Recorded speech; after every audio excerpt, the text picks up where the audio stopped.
My heart dropped the moment I saw my little girl's bloody face.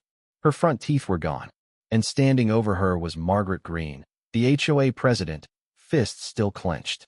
"People like you don't belong here," she spat without a hint of shame. That was the moment I knew I wasn't just a mother anymore. I was about to become a storm. It all started with a scream. Not a whine, not a complaint, pure fear. I dropped the laundry I was folding and ran outside. There, on the edge of our front lawn, lay my daughter Lily. She's 11, has Down syndrome, and had picked out her yellow dress that morning because it made her feel like sunshine. Now it was soaked in red. Blood streamed from her mouth as she sobbed, her small hand trembling. Margaret stood over her, smug and proud. "She was on my lawn," she snapped, pointing to the 2-foot strip of grass between our houses. "I've told you to keep that child under control." I could hardly breathe. "You hit my daughter? A disabled child?" Her expression twisted. "You people shouldn't live in Rosefield Meadows." Lily gripped my hand, tears mixing with blood on her face. "Mama," she whispered with swollen lips. "The mean lady said I'm not allowed to live here." My stomach turned. I turned to our neighbor, Mr. Delgado. "Call 911. Police and an ambulance. Now." Margaret scoffed, adjusting her pearl necklace. "Attacked? Please." She tripped. "And good luck, me husband golfs with the police chief every Saturday." Officer Daniels showed up minutes later, but Margaret had already gathered her HOA loyalists around her. "She hit my daughter," I said through clenched teeth. "Knocked out her teeth because she stepped on grass." Margaret cut in. "She was destroying my roses. I told her to stop. She fell. Special kids like that, they're clumsy." My hands shook. "She has Down syndrome. She wasn't near your flowers. And even if she was, they admit they can't control the child." Margaret interrupted again, loud enough for the growing crowd. "This has been a problem. We have to think about property values." I looked at Daniels, pleading, but he seemed unsure. "Ma'am, did anyone see what happened?" Eyes dropped. No one spoke. They all feared her. Margaret Green controlled the HOA, and by extension, everyone's peace and wallet. "No one saw anything?" I asked, desperate. The silence was betrayal. I carried Lily to the hospital myself. The ER doctor was appalled. "This is assault," he said, examining her gums. 2 front teeth knocked out. "I have to report this." "Please," I begged. When I mentioned where we lived, he raised an eyebrow. "Margaret Green? My sister used to live there. That woman ran her out. But this? Hitting a child? I'll make sure this goes to the district attorney directly." For a moment, I felt hope. But that disappeared the second we got home. An orange notice was taped to our door. Violation, unauthorized yard alterations, $500. We hadn't changed anything. The next day, violation, improper house paint, $750. By week's end, we had racked up over $4,000 in bogus fines. It was clear. Margaret was going to force us out. What she didn't know was that I used to be a civil rights attorney before Lily was born and before cancer took my husband. I wasn't helpless. I called my old colleague, Thomas Gray, who was furious as I laid everything out. "They're targeting you because of Lily's disability. This is textbook housing discrimination," he said. "These fake violations? We'll use them. But we need more proof, witnesses." "No one will talk," I replied bitterly. "They're all afraid." Thomas smirked. "Then we'll make silence scarier than speaking up." I installed a security camera aimed at our lawn. Legal. Obvious. Watching. Then we filed a formal complaint with the State Housing Board and a civil suit against both Margaret and the HOA. The breakthrough came from an anonymous email. No words, just a video. A secret recording of an HOA meeting.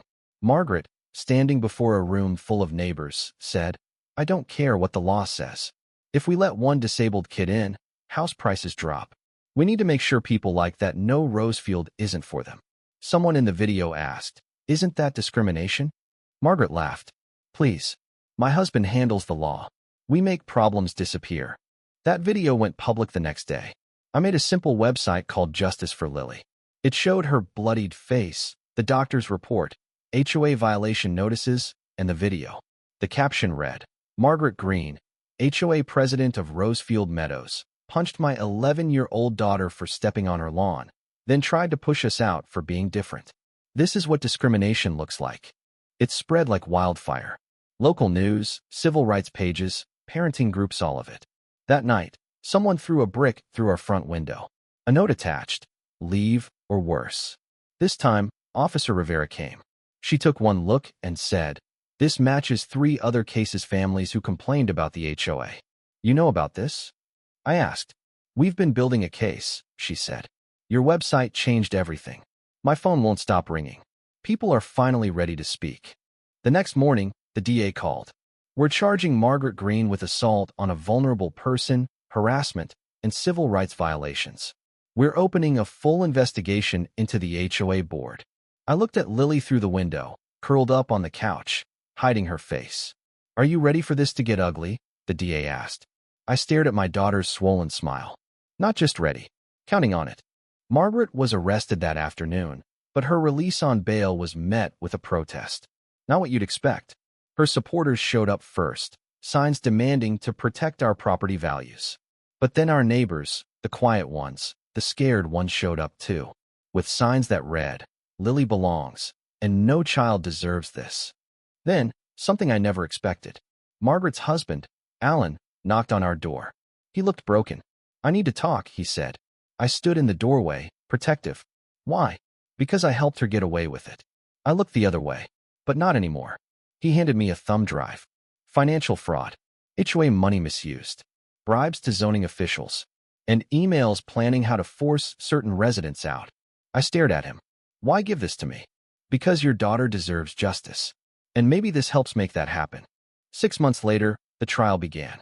5 HOA board members had flipped, testifying against Margaret in exchange for plea deals. The courtroom was packed: advocates, journalists, families. And when Lily took the stand, the room went still. She spoke softly but clearly. "I was picking a flower to make a wish. The lady said I was dirty. She hit me hard. Then my teeth were gone." Margaret didn't flinch, but the jury did. Guilty, on all counts. The judge sentenced her to 5 years in prison, $2 million in damages, and banned her from ever holding HOA power again. A federal civil rights investigation into the HOA followed. The changes were immediate. A new board was elected.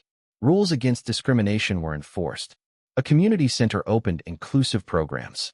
And property values? They rose. People wanted to live in a neighborhood that fought back against hate. 3 months after the verdict, we held a block party. The theme, "Everyone belongs." Lily was shy, still adjusting to her new teeth.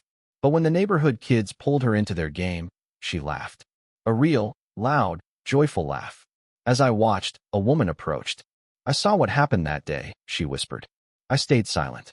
I was afraid. "But you reminded us all belonging isn't given. It's claimed." That night, Lily looked at me and asked, "Do I really belong here now?" I brushed her hair back. "You always have, baby. Always." She smiled, brighter than ever. "I'm glad we didn't leave." "Me too," I whispered. "Because some fights aren't just for justice. They're for every child who's ever been told they don't belong."